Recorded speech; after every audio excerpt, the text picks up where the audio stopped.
Bonjour Monsieur Maguin. Bonjour. Merci d'être là d'abord. Merci de votre invitation. Alors, j'ai une première question avant de rentrer dans le vif du sujet. Comment est-ce que vous qualifieriez l'année politique cette année? Très vivante, c'est moins qu'on précise, très animée même. Beaucoup de rebondissements, beaucoup d'événements un peu inattendus et voilà, je crois que c'est une année finalement qui aura fait basculer beaucoup de références et beaucoup de repères de la vie politique. Je crois qu'elle va avoir des répercussions sur le long terme. Enfin, le long terme en politique, rien n'est jamais très long terme, mais enfin, sur plusieurs années. D'accord. Nous allons évoquer évidemment les affaires. Donc, il y a eu Publifin en Wallonie, mais à Bruxelles, il y a aussi donc le SAMU social, le SIAMU, Vivaquois. Bon, ce sont des affaires assez différentes. Mais est-ce qu'il n'y a pas un problème de fond, au-delà des fautes personnelles? Est-ce que ce n'est pas une remise en cause d'un système? Oui. C'est le fait que pour beaucoup de politiques, la gestion, si je puis dire, des influences ou des rapports de force est devenue plus important que la gestion de projets, la réalisation d'objectifs nobles en politique. Et donc, je suis toujours effaré de voir le temps que certains responsables politiques, même moi, il ne faut pas se le cacher, on peut consacrer à savoir qui va assumer telle ou telle responsabilité. Et finalement, tout ça n'est pas l'objectif premier de la vie publique. Mais il faut pouvoir, alors peut-être que certains ont plus cette volonté que d'autres, j'espère que je suis de ceux qui ont cette volonté, mettre une distance par rapport à cette sorte d'obsession du pouvoir pour le pouvoir. Alors tout cela a mené, en tout cas c'est ce que le CDH veut nous faire croire, à un changement de majorité. En Wallonie, ça s'est fait. Vous avez dit non. Pourquoi est-ce que vous, spécifiquement des filles, je veux dire, avez dit non à cette... que ce soit à Bruxelles ou à la Fédération Wallonie-Bruxelles? Je dirais d'abord pour trois motifs. Un, quand on prétend faire la leçon, et notamment le CDH, changer des majorités, il faut être sûr qu'on n'a pas de reproche à se faire à soi-même. Je ne veux pas juger que le CDH était très très probant en termes d'éthique politique, premièrement. Deux, certes il faut avoir la volonté de changer de système, mais il ne faut pas pour ça prendre le risque d'une inconnue institutionnelle. Et en Bruxelles, on sait que les équilibres institutionnels sont compliqués et que ce n'est pas le seul fait de la volonté des francophones. Bon, il faut tenir compte de ce qui se fait dans le groupe linguistique flamand. Et il y allait avoir des effets en cascade qui aurait pu déstabiliser les institutions bruxelloises, voire même amener la NVA dans la majorité à la région bruxelloise. Moi, je ne souhaite jamais conclure un accord de majorité, je ne le ferai jamais avec la NVA. Et trois, parce que la politique, c'est travailler sur la base des résultats des élections précédentes. Voilà, on forme une majorité en tenant compte des résultats des élections. Et on a très vite fait le calcul, il n'y avait pas de majorité nouvelle possible de manière certaine et stable sur le long terme à Bruxelles. Parce qu'elle aurait été tout au plus d'une voix, et encore cette voix aurait été celle d'Armand de Decker, dont on sait qu'il est pris dans des affaires pas très reluisantes non plus. Donc voilà, moi j'aimerais que mon parti ait la majorité absolue, comme ça je suis certain de ne pas devoir faire des alliances qui peut-être ne sont pas celles que je ferais le plus spontanément, mais il y a une réalité mathématique qui s'est imposée au soir des élections de 2014, de juin 2014, je travaille avec cette réalité-là. Mais il en ressort quand même, si on voit les sondages, même si ça ne reste que des sondages, que le parti Défi, et vous-même personnellement, en êtes sorti peut-être grandi. Alors, je crois que c'est une affaire une évolution qui s'inscrit peut-être plus sur le long terme et qui s'est révélée, si je puis dire, à l'occasion de ce qu'on a connu l'été dernier. Maintenant, moi, je suis très modeste. Je sais que la vie politique, elle peut changer très vite, qu'il peut y avoir très vite des circonstances qui font que les électeurs s'orientent vers d'autres choix politiques. Mais ce que je crois qui a payé, et ce qui continue à être convaincant pour beaucoup de gens qui veulent nous faire confiance, c'est que nous sommes constants, cohérents. On n'a pas d'affaires, d'abord on n'a pas de scandale dans notre parti, ben voilà. Ça fait peut-être partie d'une manière de se conduire dans l'action publique, mais aussi parce que quand on dit qu'on prend des engagements essentiels, quand je dis que je ne ferai jamais d'accord avec la NVA, on peut être certain que je ne proposerai jamais à mon parti de faire d'accord avec la NVA. Je pourrais expliquer pourquoi. Mais fondamentalement, les gens savent que nous sommes de parole. Et je crois que dans les circonstances actuelles, mettre ces actes en conformité avec ces engagements, ça paie. D'accord. Et vous, personnellement, vous avez été élu personnalité politique de l'année. Il y a un récent sondage qui vous plaçait en tête à Bruxelles. des personnalités. Ça fait du bien à l'ego? Comment vous... Oui, on est toujours content de savoir qu'on ne travaille pas sans avoir une chance d'être écouté, d'être approuvé. Mais comme je dis, la roue tourne vite en politique, donc je sais très bien qu'on monte, peut-être on prend beaucoup de temps pour monter, mais on peut redescendre très vite. Voilà, tout ce que je tenterai de faire, c'est de rester sur cette ligne de conduite qui est la mienne depuis longtemps, et qui fait que les gens finalement reconnaissent, comme je disais, la cohérence et la constance. Mais je sais qu'il faut toujours recommencer le travail, et j'ai cette volonté de ne jamais m'arrêter à un moment présent. Je pense toujours à l'avenir et bien au-delà peut-être du seul moment présent ou proche. Bien justement, l'avenir, est-ce que vous pensez que Défi va aussi en profiter? Certains vous reprochent peut-être de régner seul en maître sur ce parti.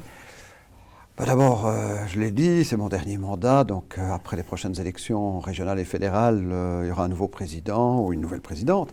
Je ne serai plus candidat, et quand je le dis, c'est vrai, donc voilà. Après ça, je suis convaincu qu'il y a dans la nouvelle génération beaucoup de jeunes prometteurs, il faut les faire connaître, et je crois que justement, il faut mettre à profit des circonstances qui sont parfois plus favorables à un parti pour faire émerger la nouvelle génération. J'en ai moi-même bénéficié en son temps. J'étais un très jeune président de parti, parce que ceux qui me précédaient ont dit c'est l'occasion de passer le témoin. Et j'ai retenu cette leçon. Quand Mme Spaak, pour prendre Mme Spaak, mais d'autres, ont dit il faut mettre en route la nouvelle génération, celle qui, avec Didier Gauzoin, Bernard Clairfailly, Martine Péfan, enfin je ne vais pas tous les citer, a eu la chance de voir la confiance du parti leur être confirmé.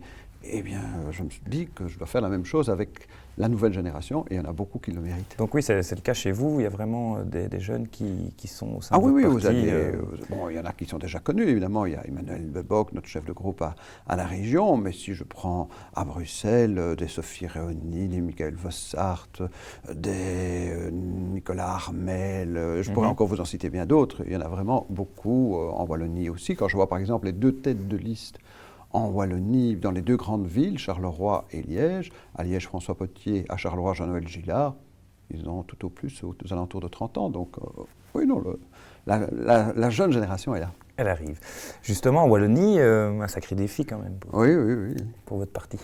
Alors, quand j'ai lancé l'idée de notre présence en Wallonie, tout le monde m'a un peu regardé en disant « mais que fait-il » comme quand on est sorti du MR.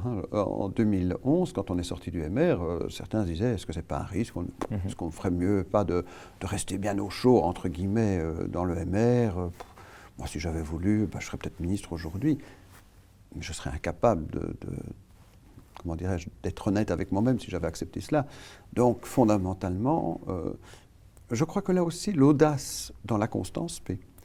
Et aujourd'hui, petit à petit, le parti se construit en Wallonie. Il y a encore beaucoup de travail, il faut encore se faire connaître, il faut encore faire connaître nos idées, mais je suis assez confiant parce que, notamment en Wallonie, les gens se disent c'est un parti crédible, sérieux, qui a prouvé l'honnêteté de sa gestion, donc on peut lui faire confiance. Donc voilà, maintenant on va repasser sur la politique fédérale, donc il y a vraiment un grand sujet qui était là tout au long de l'année. Il s'agit de Theo Franken et de sa politique migratoire. Alors vous, personnellement, est-ce que vous jugez cette politique comme étant assez humaine, ou est-ce qu'on traite trop vite de fasciste Theo Franken? Je ne la trouve pas du tout respectueuse de la dignité humaine, pas du tout. Ce que je n'aime pas chez lui, c'est qu'il a la volonté de montrer qu'il humilie les plus faibles et ceux qui sont les plus exposés à quoi? Finalement, à la traite des êtres humains, à tous ces, comment dirais-je, à tous ces circuits occultes et scandaleux. Et donc, plutôt que d'avoir parfois l'audace de s'en prendre à ceux qui sont, et notamment les mafias organisées, qui sont derrière tous ces réseaux, il a plus vite fait de dire il faut nettoyer le parc Maximilien. Mais non, il ferait mieux nettoyer les réseaux qui exploitent ces pauvres personnes. Alors il ne faut pas pour autant être laxiste. Moi je ne veux pas pour dire que tout le monde a le droit de séjourner en Belgique. Mais ce que j'aime pas, c'est qu'il aime donner un sentiment de triomphe et de satisfaction aux sentiments les plus nauséabonds en disant regardez, j'en expulse encore, Genre, j'en remets aux aux autorités soudanaises, ce qui est vraiment un vrai scandale. Il ne fallait pas être un grand connaisseur de la réalité pour savoir qu'en renvoyant ces gens vers le Soudan et en collaborant avec la police politique du régime en place, ces personnes allaient être livrées à l'arbitraire, voire à des tortures. Et donc il y a ce côté toujours nauséabond dans tout ce qu'il entreprend. Et bon, alors, fasciste, bon, le terme est peut-être un peu vite dit, mais on voit qu'il a une complaisance pour des thèses d'extrême droite, ça c'est incontestablement. Ce côté insistant qu'il a à mettre en évidence que finalement il s'offre des immigrés ou même des personnes qui sont en séjour illégal comme des trophées pour dire aux gens, vous voyez ce que j'arrive à leur faire subir finalement, ça c'est insupportable dans un État qui, il faut quand même se souvenir ce qu'ont été les périodes les plus noires de l'histoire.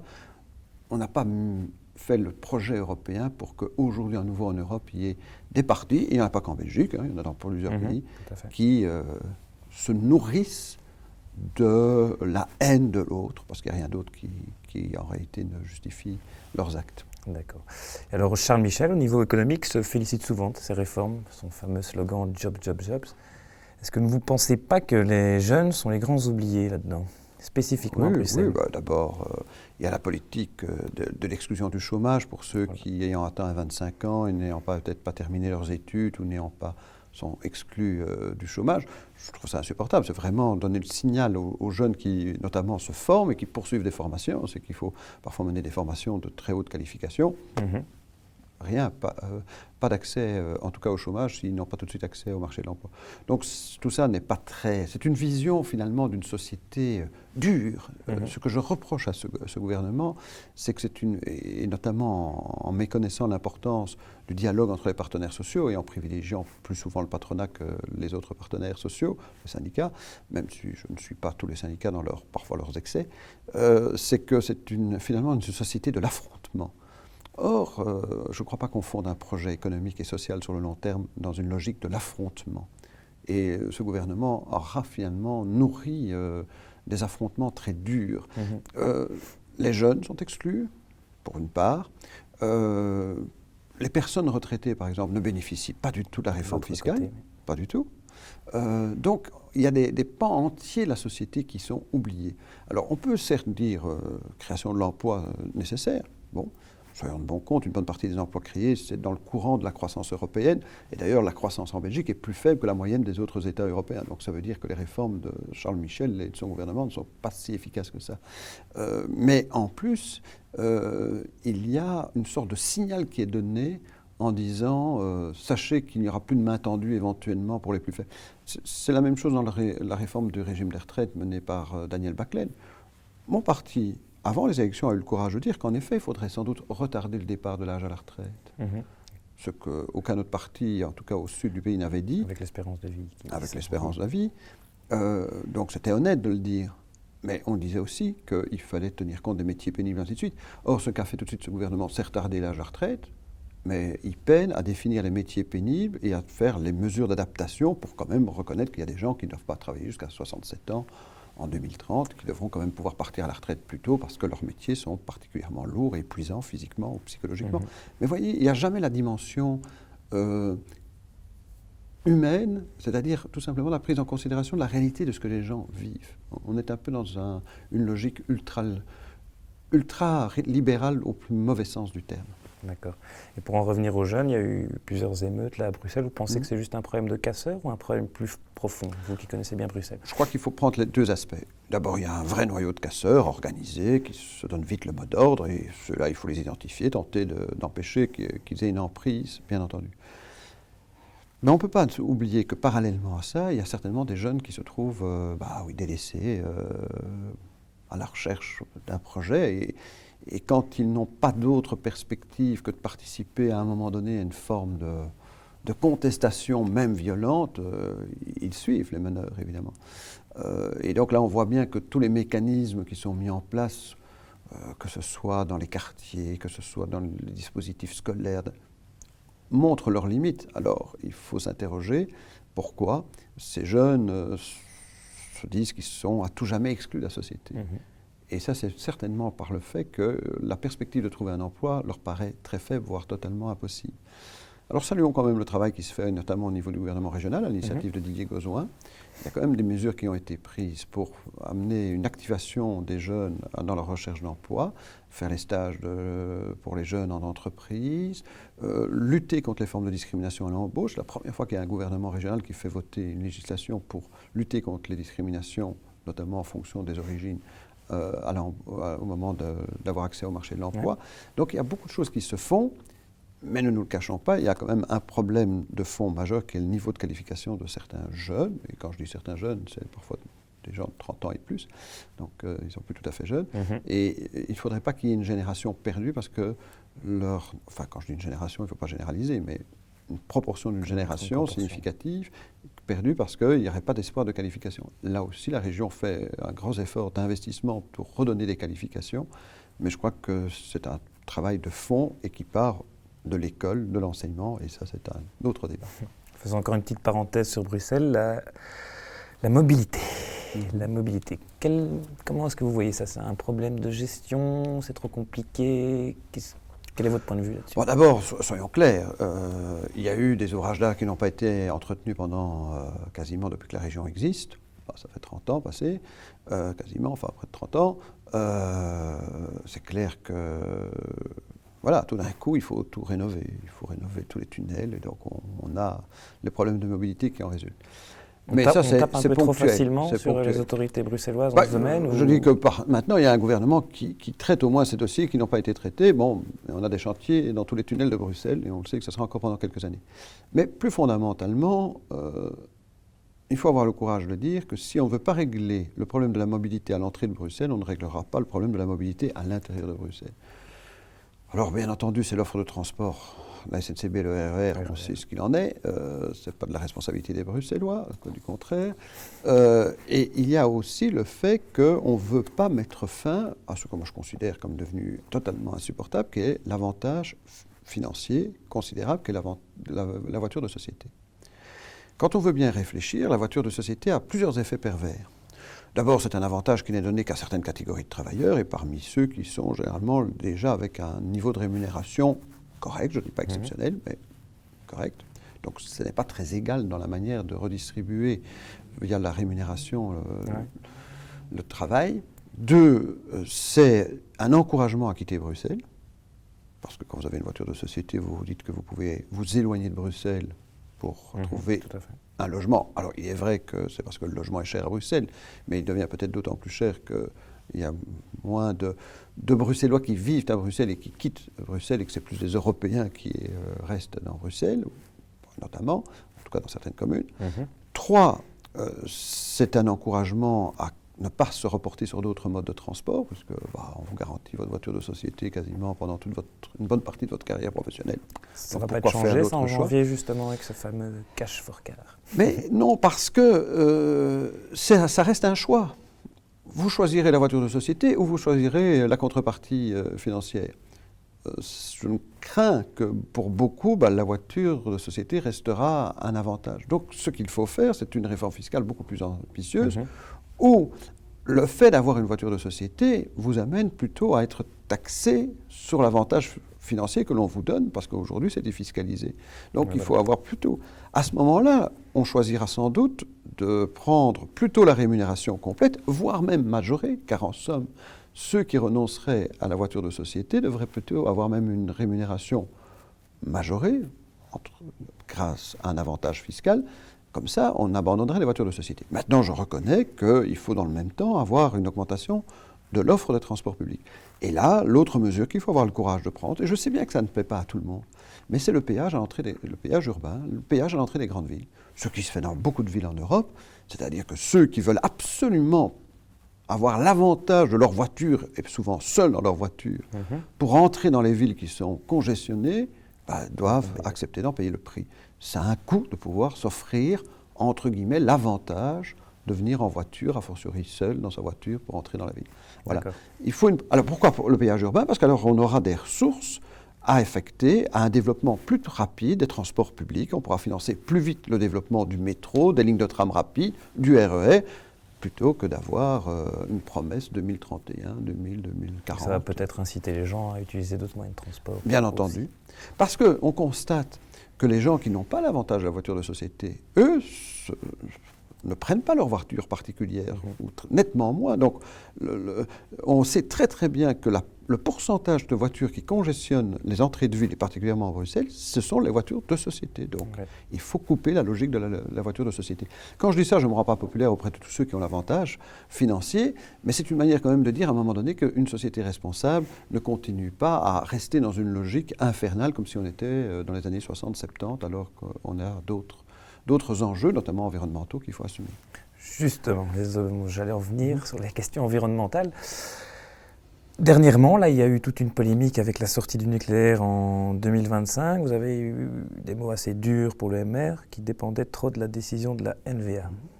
Voilà, parce que l'EMR est trop attaché de manière générale à la NVA. Bon, je crois que l'EMR a perdu beaucoup de sa force de conviction et d'identité en étant maintenant vraiment très souvent à la remorque de la NVA. Ce qui fait d'ailleurs que beaucoup de lecteurs MR commencent à être très perturbés. L'histoire quand même du libéralisme social, tel que moi je l'ai vécu quand j'étais au sein du MR, tout ça n'existe plus.